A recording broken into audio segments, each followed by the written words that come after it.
নমস্কার বন্ধুরা, আমি সোমা। আমার আরও একটি নতুন ব্লগে তোমাদের সকলকে অনেক স্বাগত জানাই। আশা করছি তোমরা সকলেই ভালো আছো। এখন বাজবে সকাল 9টা, আর আজ হলো মঙ্গলবার। তো এখন থেকেই তোমাদের সাথে নিয়ে শুরু করলাম আরও একটি নতুন ব্লগ। সকালের আশিবাসি সমস্ত কাজ সেরে সকালের টিফিন বানিয়ে সোনাদের স্কুল পাঠালাম। ওদেরকে স্কুল পাঠিয়ে আগে স্নানটা সেরে নিলাম। এখন আর জল দেখে ভয় লাগে না, কারণ এখন বেশ গরম পড়ে গেছে। শীতটার সময় সব কাজ তো মিটে যাচ্ছিল, কিন্তু স্নান করার সময়তেই ভয় লাগছিল স্নান করতে। শীতের সময় স্নান করাটাই সব থেকে কঠিন কাজ হয়ে গিয়েছিল। আর এই তো দেখো কত জামা কাপড় আজ কেচেছি। সকালবেলা ঘুম থেকে উঠে লোকে আগে বাসি কাজ করে, আর আমি কাপড় জামা কাচছিলাম। আজ ঘুম থেকে উঠেই দেখছি নলে জল এসেছে, তো তাই সেই কারণে সব কাজ ফেলে দিয়ে আগে বাসন কুসন মেজে কাপড় জামাগুলো কেচে নিয়েছি। কারণ এদিকে নলের জলটা সব সময় আসে না, সপ্তাহে 2 দিন কি 3 দিন আসে। তো তাই পার্থক সকালেই কাচাকুচিটা হয়ে গিয়েছিল। আর মেলে এলাম এখন, কারণ কাচাকুচি করে দেখছি অনেকটা টাইম হয়ে গেছে, সোনাদের টিফিনও বানাতে হবে। তো তাই রেখে দিয়েছিলাম, এই এখন গিয়ে স্নান করে মেলে এলাম। আর এই তো দিয়ে একটু রেডি হয়ে নিচ্ছি।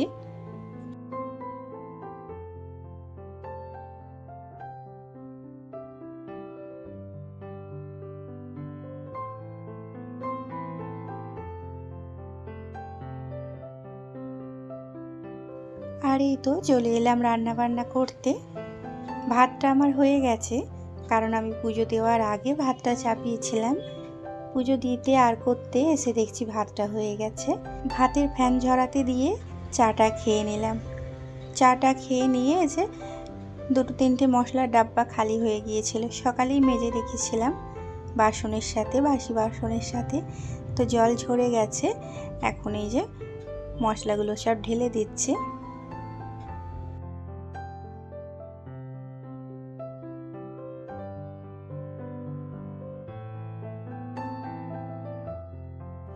ভাতের ফ্যানটা ঝরে গেছে, এবার একটা একটা করে যে চিমটিগুলো খুলে নেব। চিমটিগুলো দেওয়ার কারণ হলো ভাতের ফ্যানটা যাতে না হাতে ছিটকোয়, আর ভাত যাতে না পড়ে। আর একটাও কারণ আছে, ভাতের ফ্যান ঝরাতে দিলে আমাকে ওই যে ধরে থাকতে হয় না, হাঁড়িটা হেলিয়ে ছেড়ে দিলেই নিজে নিজেই ফ্যান ঝরে যায়। ধরে থাকলে কি হয়, ওই হাতে গরম লাগে, ছ্যাঁকা লাগে। তো সেই দিক দিয়ে একদম নিশ্চিত এই 3টে চিমটি লাগানোর ফলে একটা জিনিসে কত রকম উপকার পাচ্ছি, তাই না? আর এই তো চায়ের বাসনগুলো বেসিন থেকে ভাতের হাঁড়িটা তুলে নিলাম, দিয়ে চায়ের বাসনগুলো সব ধুয়ে নিচ্ছে। চা খেয়ে উঠে দেখছি ভাত হয়ে গেছে, দিয়ে তাড়াতাড়ি ভাত নামিয়েছি, আর এগুলো পড়েই আছে।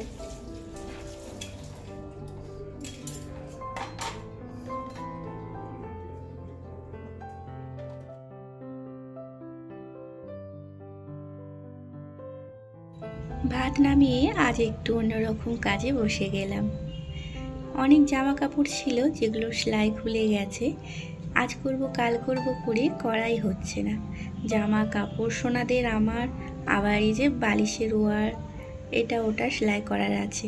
তো একবারই সব জমিয়ে নিয়ে বসে পড়েছি। আজ রাজ্যের জামা কাপড় জমে গেছে, সব কি হয়েছে একটু একটু করে সেলাই ফেটে গেছে। আর এই যে বালিশের ওয়ারগুলো, বালিশের ওয়ার নতুন অবস্থায় যদি না সেলাই ধরানো হয়, তো কিছুদিন ব্যবহার করার পরই ওগুলো ছিঁড়ে সেলাই খুলে কি অবস্থা হয়ে যায়, সে যত দামি হোক না কেন।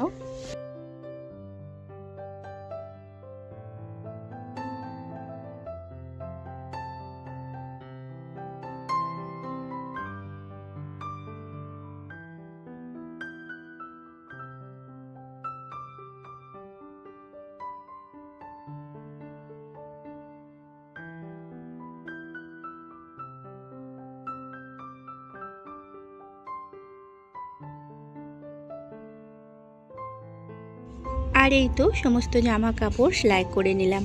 প্রায় 4-5টা চুড়িদার ছিল, বালিশের ওয়ার ছিল 5-6টা মতন, আমার সোনার জামা ছিল, মানে মেয়ের জামা ছেলের জামা দুজনকারই ছিল। সমস্ত কিছু সেলাই করে নিয়ে এবার ছুঁচ সুতো এগুলো গুছিয়ে নিলাম। ওখানে যদি রেখে দিতাম মানে কালকেই আর ওইগুলো পেতাম না।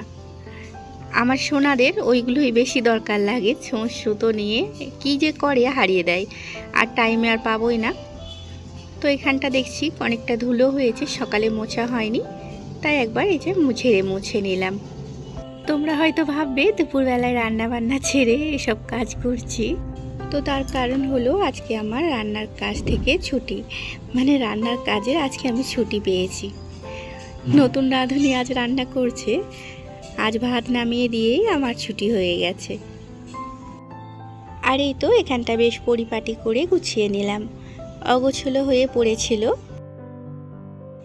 আর এই যে চলো তোমাদের দেখাই কি রান্না হচ্ছে।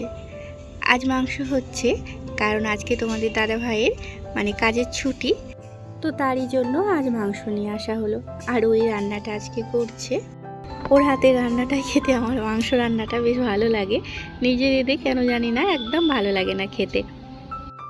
আর কাপড় জামাগুলো সেলাই করতে বসে অনেকটা দেরি হলো, তো সেই কারণেই ওই রান্নাটা বসালো। আর এই যে মাংসের কালারটা কিন্তু দারুণ হয়েছে।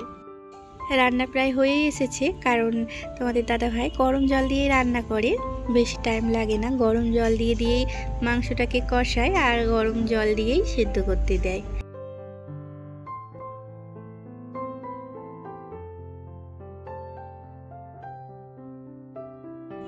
আর এই তো রান্নাবান্না পুরো কমপ্লিট, সবই ভালো। টমেটোর চাটনিটা কেমন যেন একটু তাকিয়ে আছে মনে হচ্ছে, মানে টমেটোগুলো ঠিক মতো গলেনি।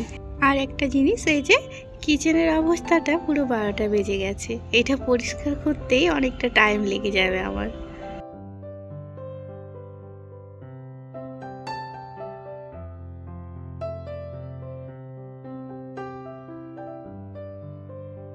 রান্না বান্না হয়ে যেতে সোনারা স্কুল থেকে এলো, এসে ওদেরকে স্নান টান করিয়ে সবাই মিলে একসাথে ভাত খেতে বসে গেছি।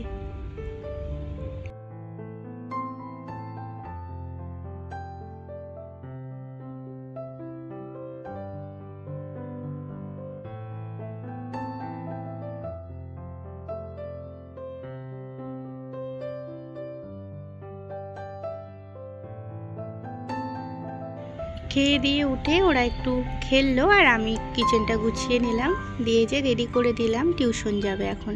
দুই দিকে বিনুনি করে দিয়েছি, তাই খুব খুশি এই যে আয়না থেকে মানে আয়নার গোড়া থেকে সরছে না। তো চলো বন্ধুরা, আজকের ব্লগটা এখানেই শেষ করছি। আবারও দেখা হবে একটা নতুন ব্লগে। তোমরা ভালো থেকো আর সুস্থ থেকো। আমার ব্লগটায় যদি কোথাও এতটুকু ভালো লেগে থাকে, তাহলে আমার চ্যানেলটিকে সাবস্ক্রাইব করে পাশে থেকো।